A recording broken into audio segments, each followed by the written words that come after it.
जैसा कि आप कई लोग जानते होंगे कि इंफिनिटी क्या होता है। देखिए मैं बताऊंगा आपको। वर्ब की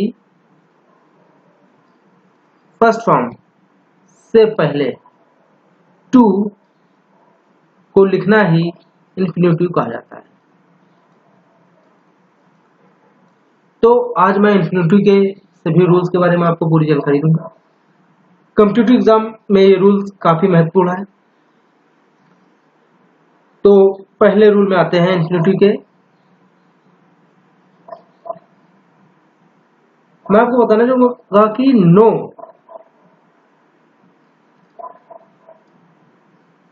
एंड लर्न दो ऐसी वर्ब हैं जिनके बाद तुरंत इंफिनिटिव का यूज नहीं किया जाता है। कभी किसी सेंटेंस में अगर नो या लर्न आते हैं तो इनके तुरंत बाद इंफिनिटिव का यूज नहीं करते हैं। तो इस सेंटेंस को कैसे करते हैं देखिए। To life is not only to eat to drink and to be merry. अभी देखिए इसमें सेंटेंस आया हुआ है तो इसमें टू ईट पहला इंफिनिटिव, टू ड्रिंक दूसरा इंफिनिटिव, टू बी मैरी तीसरा इंफिनिटिव। जैसे कि मैंने आपको बताया अगर कोई सेंटेंस ऐसा है जिसमें एक से ज्यादा इंफिनिटिव आ रहे हैं तो केवल पहला जो इंफिनिटिव आएगा उसको यूज करेंगे, बाकी सभी इंफिनिटिव हम हटा देते हैं। तो ये सेंटेंस बनेगा ऐसे। Life is not only to eat drink and be merry. ये सेंटेंस आपका अब जाकर सही हुआ है।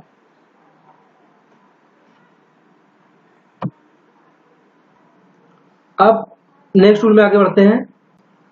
टू प्लस वर्ब की फर्स्ट फॉर्म को ही मिलाकर इंफिनिटिव बनता है, ये आपको मालूम है और ये आपको हमेशा याद रखना है। इसलिए किसी भी सेंटेंस में इन दोनों के बीच में कोई तीसरा वर्ड नहीं आना चाहिए, ये आपको याद रखना है। ठीक है, ये देखिए सेंटेंस आपके सामने है। You are requested to kindly do it. अब ये देखो आप, टू वर्ब की फर्स्ट फॉर्म से के बीच में ये काइंडली आ गया है। जैसे कि मैंने आपको बोला कि वर्ब की फर्स्ट फॉर्म से पहले टू को लगाना ही इंफिनिटिव कहते हैं, लेकिन ये बीच में ये तीसरा वर्ड आ गया तो ये सेंटेंस आपका गलत है, ये एरर है। एग्जाम में इसी तरह से आएगा। तो इसका सही रूप क्या होगा? You are requested to do it. ये आपका सही फॉर्म हो गया, ये काइंडली बीच में नहीं लगेगा, इसकी कोई भी जरूरत नहीं। अब मैं आपको बताना चाहूंगा बेयर इंफिनिटिव क्या होता है। ये बेयर इंफिनिटिव क्या होते हैं? जैसा कि मैंने नीचे लिखा हुआ है, वर्ब की फर्स्ट फॉर्म हो लेकिन विदाउट टू हो। मीन्स ऐसी वर्ब की फर्स्ट फॉर्म जिससे पहले अगर टू का यूज नहीं होता है तो फिर उसको बेयर इंफिनिटिव कहते हैं। तो ये बेयर इंफिनिटिव का यूज कब कब किया जाता है ये मैं अब आपको बताऊंगा। तो इसमें पहला रूल है कि तीन ऐसी प्रीपोजिशन होती हैं जिसके बाद हमेशा बेयर इंफिनिटिव का यूज किया जाता है। तो वो तीन प्रीपोजिशन कौन कौन सी हैं उसको देख लो आप। Except, but and then. ये तीन ऐसी प्रीपोजिशन हैं जिसके बाद हमेशा बेयर इंफिनिटिव का यूज किया जाता है। इसकी एरर एग्जाम में अक्सर आती हैं, ये आपको याद रखना पड़ेगा। He had nothing else to do but to sit। अब ये देखो मैंने आपको बताया था कि तीन ऐसी प्रीपोजिशन है जिसके बाद बेयर इंफिनिटिव का यूज करते हैं, मतलब वर्ब की फर्स्ट फॉर्म से पहले टू का यूज नहीं करते हैं। यहाँ पर ये बताया हुआ है लेकिन ये वर्ब की फर्स्ट फॉर्म है और इससे पहले टू का यूज किया गया है, तो ये सेंटेंस आपका रॉन्ग है। ये एरर अक्सर सामने पूछा जाएगा आपको। तो इसका सही रूप क्या होगा? He had nothing else to do but sit. इसको यहाँ पर बेयर इन्फिनिटिव का यूज हुआ है।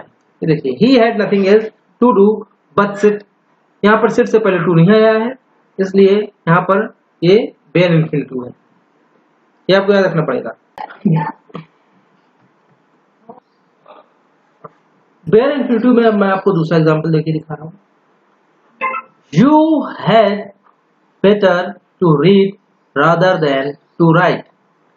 अब जैसे कि मैंने आपको बताया था एक्सेप्ट बट देन अगर ये आ जाते हैं तो इसके बाद हमेशा बेयर इन्फिनिटिव का यूज होता है। तो यहाँ पर है रादर देन एंड इसके बाद है ये इन्फिनिटिव टू लगाकर ये वर्ब लिखी गई है, ये इसलिए सेंटेंस गलत है। इसका सही रूप होगा you had better to read rather than write. कोई भी टू नहीं लगेगा यहाँ पर और ये सेंटेंस आपका ये सही हो रहा है। तो बेयर इन्फिनिटिव में हम सेकेंड रूल में आते हैं। आपको याद रखना होगा कि bid and let, bid and let के बाद हमेशा बेयर इन्फिनिटिव का यूज होता है, आपको ये याद रखना होगा। एग्जाम्पल देख लीजिए, let him to go, wrong है ये तो आप जानते ही हैं, इसका होगा लेट हिम गो, ये आपका सही सेंटेंस है लेट हिम गो। कभी भी बिड एंड लेट के बाद इन्फिनिटिव का यूज नहीं होता है। नेक्स्ट रूल इसमें आगे बढ़ते हैं। हैड बेटर, ये had better, had best, would rather, should rather, इसके बाद हमेशा बेयर इन्फिनिटिव का यूज करते हैं। एग्जाम्पल देख लीजिए आप, एग्जाम्पल देख लीजिए, you had better to go there. अब यहाँ पर जैसे कि मैंने आपको बताया था कि हैड बेटर, हैड बेस्ट, इन सभी के बाद बेयर इन्फिनिटिव का यूज होगा। तो यहाँ पर हैड बेटर आया है लेकिन यहाँ बेयर इन्फिनिटिव का यूज नहीं हुआ है, यही एरर है इसमें। तो यहाँ पर सही इसका रूप हो जाएगा you had better go there, यहाँ पर बेयर इन्फिनिटिव का यूज होगा। नेक्स्ट रूल है, किसी भी मॉडल के बाद बेयर इन्फिनिटिव का यूज करते हैं। Used to, will be, able to and ought to, ये तीन मॉडल को अगर छोड़ दिया जाए बाकी सभी मॉडल के साथ हम बेयर इन्फिनिटिव का यूज करते हैं। एग्जाम्पल देख लो आप, you should to go there, ये आपका शुड यहाँ पर मॉडल की तरह यूज किया गया, तो यहाँ पर हो जाएगा यू शुड गो देयर, ये सेंटेंस आपका सही हो गया है। अब आगे बढ़ते हैं। अब कुछ सेंटेंसेस में हम वर्ब की फर्स्ट फॉर्म से पहले टू लगाकर हम इन्फिनिटिव का यूज करते हैं, लेकिन वहां पर उसका अर्थ थोड़ा चेंज हो जाता है। वो सेंटेंस क्या है जरा आप उसको देखें। तो सेंटेंस, इस तरह के सेंटेंस आपको बहुत ही कम देखने को मिलेंगे। जैसे कि लिखा है I am to go there, अब एम के साथ भी देखिए इन्फिनिटिव आ रहा है। अगर ऐसा कभी हो तो इसका सेंस थोड़ा अलग होता है। इसका यहाँ मतलब हो जाएगा मैं वहां जा तो रहा हूं, यह है कॉन्टिन्यूअस टेंस ही, लेकिन यहाँ पर क्योंकि इन्फिनिटिव लग गया है तो इसका मतलब होता है जोर देकर कोई बात कही जाती है। तो यहाँ पर इसका मीन हो जाएगा I am to go there means मैं वहां जा तो रहा हूं। I did to go there, मैं वहां गया तो था, इसका मीन्स यहाँ पर ये हो जाएगा मैं वहां गया तो था। I have to do this, इसका मीन्स हो जाएगा मुझे यह करना पड़ा, या मैंने यह कर तो लिया है। मीन्स जब प्रेशर किसी पर दबाव डाला जाए तब दबाव में कोई सेंटेंस कहा जाए तो ये टू के साथ बनते हैं, तो आपको ये याद रखना पड़ेगा। अब आगे बढ़ते हैं। ये कुछ वर्ड है, see, make, here, watch and behold, ये कुछ ऐसे वर्ड्स हैं अगर ये वर्ड किसी सेंटेंस के एक्टिव वॉइस में आते हैं तो वहां पर इन्फिनेटिव का यूज नहीं किया जाता है। लेकिन अगर ये पैसिव वॉइस में इनका यूज किया जाए, ये अगर वर्ड आ जाए तो वहां पर इन्फिनेटिव का यूज जरूर करते हैं। एग्जाम्पल देख लीजिए, आई सा हिम गोइंग देयर, मैंने उसे वहां जाते हुए देखा। ये सेंटेंस आपका बिल्कुल यहाँ पर इन्फिनेटिव का यूज नहीं होगा। ये देखिए एक वर्ब आ गई है तो यहाँ पर दूसरी वर्ब आ रही है, तो यहाँ पर इन्फिनेटिव का यूज नहीं होगा बल्कि यहाँ पर पार्टिसिपल का यूज हो जाएगा। अगर यही पैसिव वॉइस में होगा तो कैसे होगा, he was seen to go there by me. वो क्लियर हुआ। नेक्स्ट इसमें एग्जाम्पल देख लीजिए, नेक्स्ट एग्जाम्पल देखिए तो आप नेक्स्ट एग्जाम्पल में आप और अच्छे से समझेंगे इसे। I never heard him speaking English, मैंने उसे कभी इंग्लिश बोलते हुए नहीं देखा। तो ये सेंटेंस सही है आपका, क्योंकि यहाँ पर देखो हर्ड आ रहा है, हियर ये देखो आ रहा है, इसके साथ इन्फिनेटिव का यूज नहीं करते अगर सेंटेंस एक्टिव वॉइस में हो। ये सेंटेंस एक्टिव वॉइस में है तो यहाँ पर ये सेंटेंस सही है। लेकिन अगर यही पैसिव फॉर्म में होगा तो देखिए कैसे बनेगा, he was never heard to speak English by me. अब यहाँ पर ये इस तरह से बनेगा। तो आपने देखा कि वर्ड वही सेम रहेंगे लेकिन इनका अगर यूज एक्टिव वॉइस में होता है तो इन्फिनेटिव का यूज नहीं करते हैं, अगर पैसिव वॉइस में रहते हैं तो फिर इन्फिनेटिव का यूज होता है। अब लास्ट रूल देख लीजिए आप, नीड एंड डेयर, ये दो ऐसे मॉडल्स हैं जिसके बारे में रूल बताऊंगा आपको। नीड, डेयर, ये दोनों वर्ब प्रेजेंट इंडेफिनिट टेंस में अगर डू या डस के स्थान पर आती हैं तो ये मॉडल्स का काम करती हैं। यदि ये सेंटेंस में मॉडल्स बने तो इसके बाद इन्फिनेटिव का यूज नहीं करते हैं। अगर ये मॉडल, ये नीड एंड डेयर अगर मॉडल की तरह वर्क करती हैं तो इनके बाद कभी भी इन्फिनेटिव का यूज नहीं करते हैं।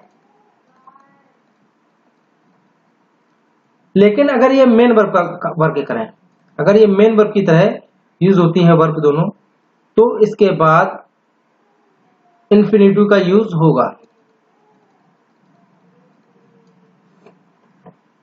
इसको आप एग्जाम्पल से समझें। नीड टू गो देयर, अब यहां पर नीड मेन वर्ब की तरह यूज की गई है, इसलिए यहां पर इन्फिनेटिव का यूज ये सही माना जाएगा।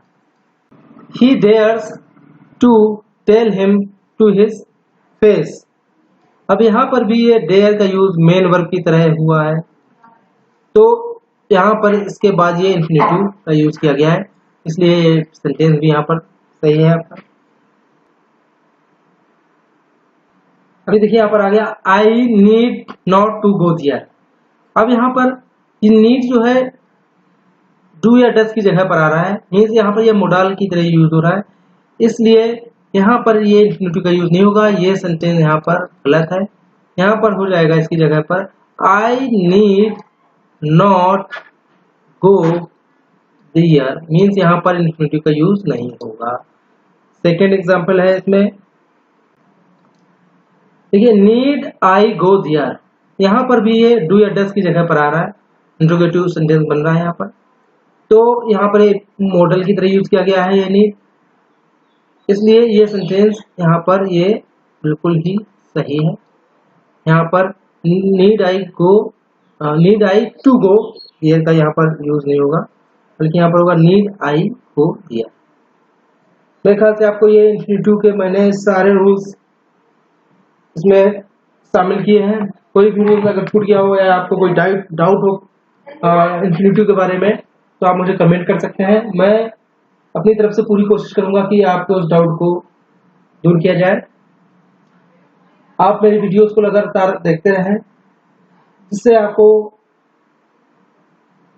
किसी भी कंपटीशन में जो भी इंग्लिश आती है उसकी सारी प्रॉब्लम्स मैंने इसमें शामिल की हैं। आपकी सभी प्रॉब्लम्स खत्म हो जाएंगी इंग्लिश की। और मैंने सभी रूल्स शामिल किए हुए हैं, ज़्यादा से ज़्यादा रूल्स मैंने शामिल किए हुए हैं ताकि आपको कोई भी इंग्लिश की अगर प्रॉब्लम हो तो मेरे ये रूल्स आपकी उस कंपटीशन के एग्जाम में काफ़ी हेल्प करेंगे।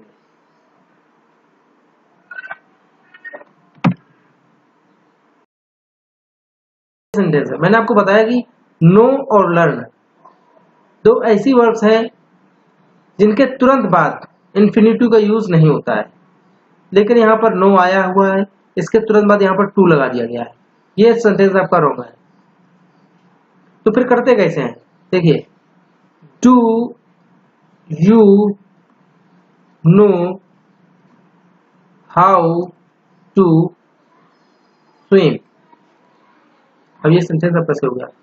तो आपको मैं बताना चाहूंगा कि नो या लर्न दो ऐसी वर्ब्स हैं जिनके बाद तुरंत इन्फिनिटिव का यूज नहीं करते हैं, बल्कि इसके बाद हाउ का यूज करते हैं।